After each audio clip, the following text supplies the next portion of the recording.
नमस्कार मित्रांनो, स्वागत आहे तुम्हा सर्वांचंच आपल्या आजच्या या व्हिडिओमध्ये. आणि आजच्या आपल्या व्हिडिओमध्ये आपण जाणून घेणार आहोत लग्नानंतर होईलच प्रेम या मालिकेच्या आजच्या भागाचे लेटेस्ट व इंटरेस्टिंग अपडेट.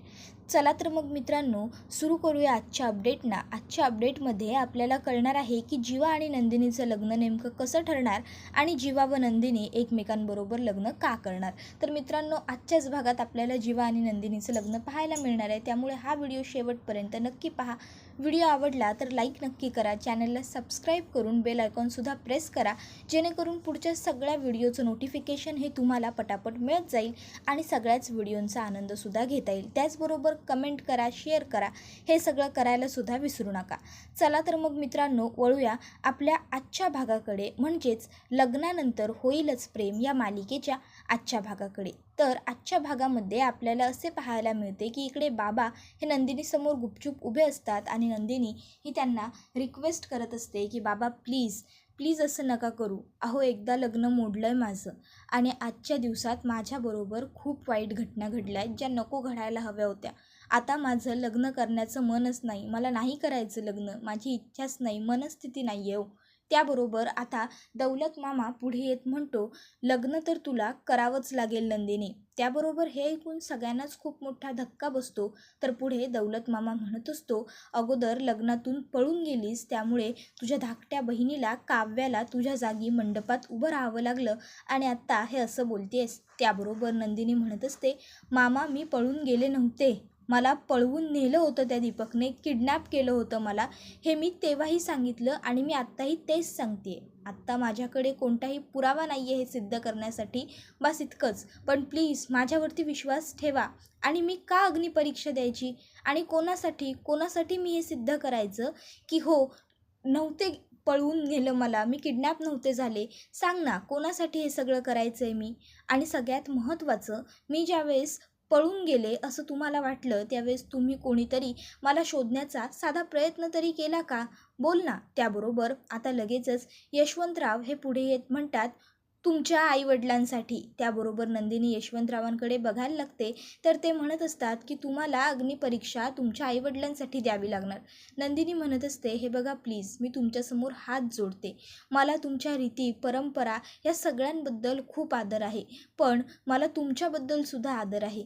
तरीसुद्धा माझ्या मनाचा पण तुम्ही एकदा विचार करा ना. अहो, लग्न मोडलं आहे माझं, तरी तुम्ही कसं काय बोलू शकता की मी लग्न करू म्हणून. त्याबरोबर दौलत मामा नंदिनीला म्हणायला लागतो, अगं तेच तर नंदिनी, तेच तर. अगं हे गाव असंच आहे, हे आपल्याला कधीच वाऱ्यावर सोडत नाही. या गावाला आपण त्यांचे वाटतो, त्याच्यामुळे हे स्वतःहून पुढाकार होऊन कायम आपले प्रश्न सोडवत असतं. म्हणूनच तर तुझं लग्न हे लोक या मंडपात लावून देत आहेत. त्याबरोबर लगेचच एक बाई म्हणते, अगं तेच म्हणतोय आम्ही, लगीन मोडलंय ना तुझं, मग उलट तू तर खुश व्हायला पाहिजे, आम्ही तुला तुझं लगीन लावून द्यायचा प्रयत्न करतोय म्हणून. त्याबरोबर दुसरी बाई म्हणते, नाहीतर काय, ही तर उगाच कालवा करायला लागली, लगीन नाही करायचं, लगीन नाही करायचं म्हणून. नक्की काय गं? त्याबरोबर लगेचच पुढे यशवंतराव म्हणत असतात की तुम्ही आडल्या नडल्या मुलींची लग्न तुमच्या शहराकडे लावून देता, बरोबर, पण इथे तुमच्या बहिणी लग्नाविना मरून गेल्या, त्यांना नवराच मिळाला नाही, या गोष्टीने तुम्हाला झोप लागणार आहे का? दुसऱ्याच्या मुलींची लग्न लावून तुम्ही दुसऱ्यासाठी विहीर खोदून देता, पण ही विहीर खोदत असताना तुम्ही ह्या गोष्टीचा अंदाज घेणार आहात की नाही की स्वतःचं कुटुंब तानेने मरतंय की काय त्याची. त्याबरोबर लगेचच नंदिनी म्हणत असते, अहो का बोलताय तुम्ही असं? तुम्ही सगळे तुमच्या रीती परंपरांचा विचार करताय, पण तुमच्यापैकी कोणीतरी माझ्या मनाचा विचार करतंय का? त्याबरोबर लगेचच बायका म्हणायला लागतात, अगं ये पोरी, तुझाच तर विचार करतोय आम्ही, म्हणूनच तुझं लगीन लावून द्यायला तयार झालोय ना व, तरी बी तू असं कसं काय बोलतेस, म्हणजे नक्की तुझ्यातच काहीतरी खोट असणार. त्याबरोबर नंदिनी म्हणते, असं काही नाही आहे हो, प्लीज असं काही बोलू नका. त्याबरोबर आता पुरुषसुद्धा म्हणायला लागतात की नाही नाही, बरोबर आहे, ह्या पोरीतच काहीतरी गोम असणार, म्हणूनच तर पळून गेली हिच्या याराबरोबर. नाहीतर काय, फुकटच्या पाकट त्या बिचाऱ्या बारक्या बहिणीला बळीला चढवलं, तिचं लगीन स्वतःच्या होणाऱ्या नवऱ्याबरोबर लावून दिलं. नाही नाही नाही, ह्यो समजा हिचा आणि हिच्या याराचा डाव असणार, असं लोक म्हणायला लागतात. या शहराकडच्या पोरी असतातच अशा, दिसायला तर बघा चेहऱ्यावरनं किती साधी बोळी दिसते, पण हाय तर बघा कसली. आता हे सगळं ऐकून नंदिनीला आणखीन जास्त त्रास होत असतो, तिला हे सगळं असह्य होत असतं. त्याबरोबर बाबा हे लगेचच सगळ्यांना म्हणतात, माझ्या मुलीबद्दल काहीही बोलू नका, ती असली नाही आहे. त्याबरोबर लगेचच पुढे आईसुद्धा म्हणते, हो आमची मुलगी अशी नाही आहे हो, प्लीज तिच्याबद्दल हे असलं काहीतरी अश्लील बोलू नका.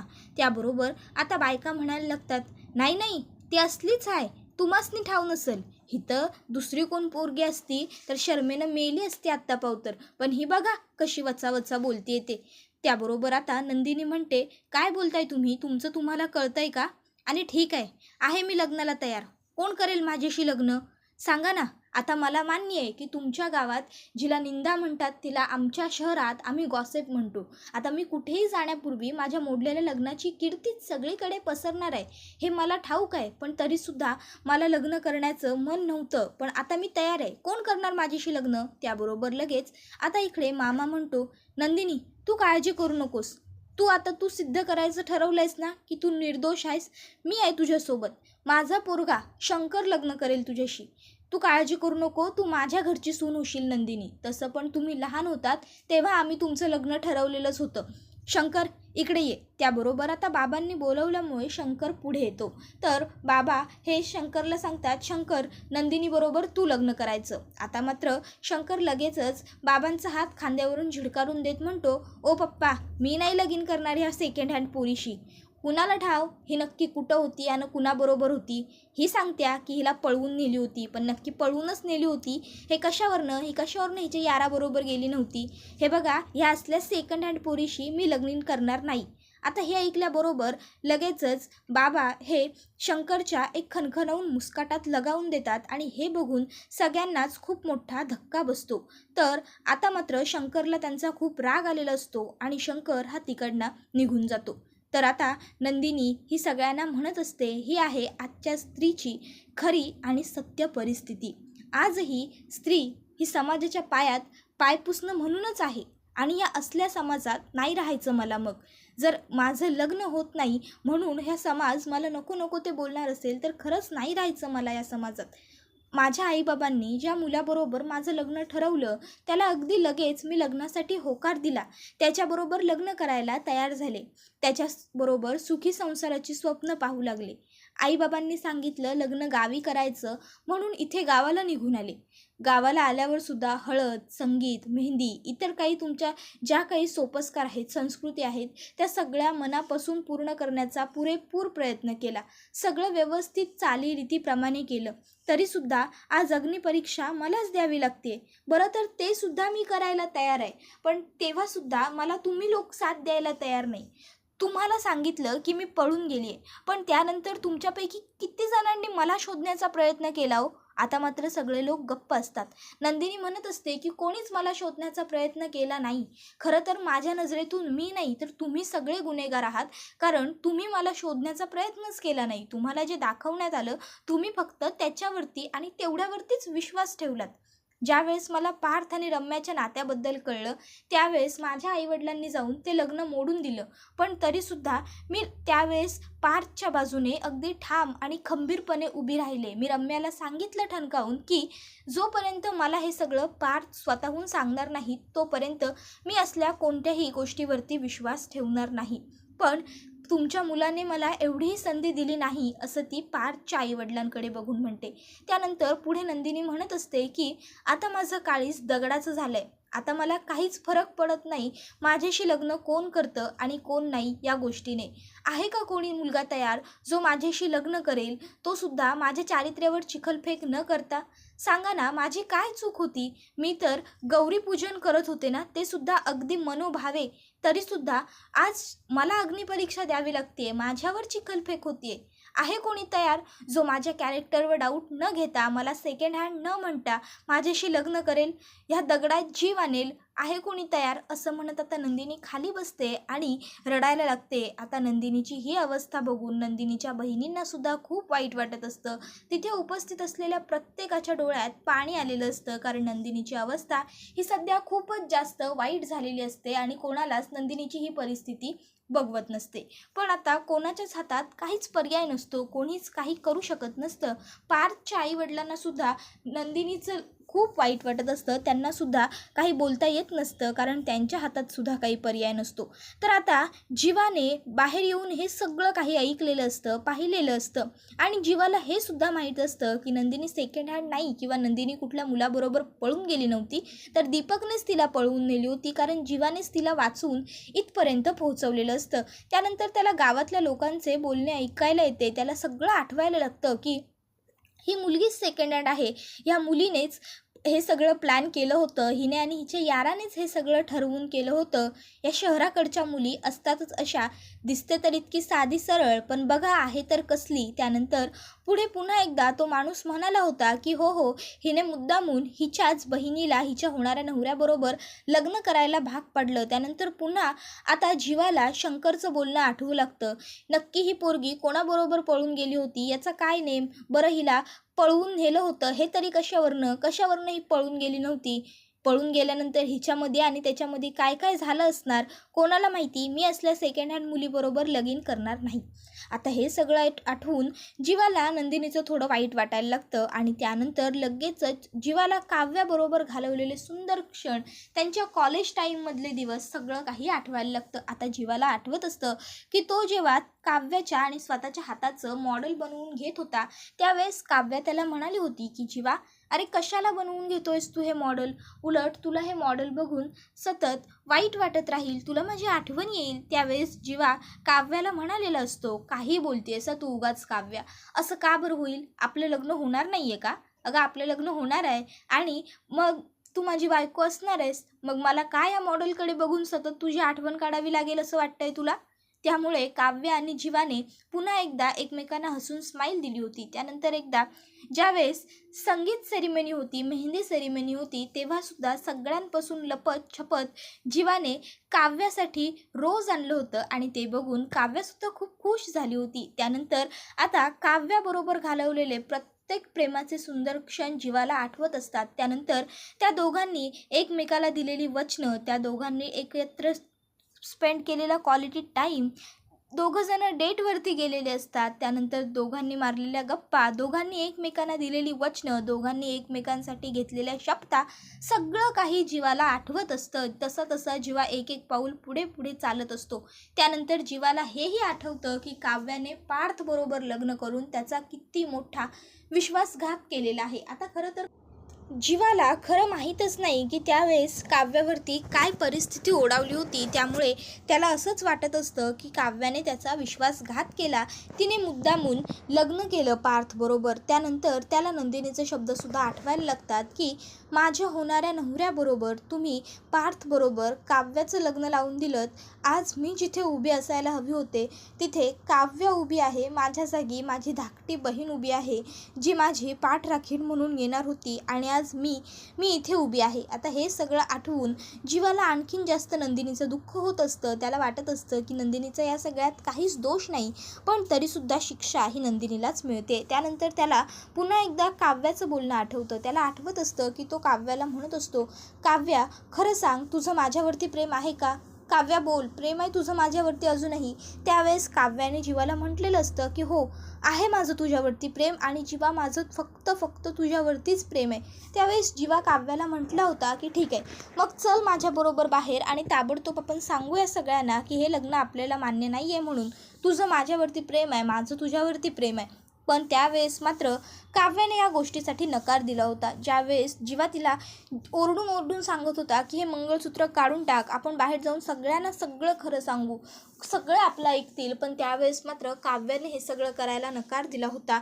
आणि हे आठवून मात्र आता जीवाला पुन्हा एकदा त्रास व्हायला लागतो आणि तरीसुद्धा जीवा पुढे पुढे चालत येत असतो.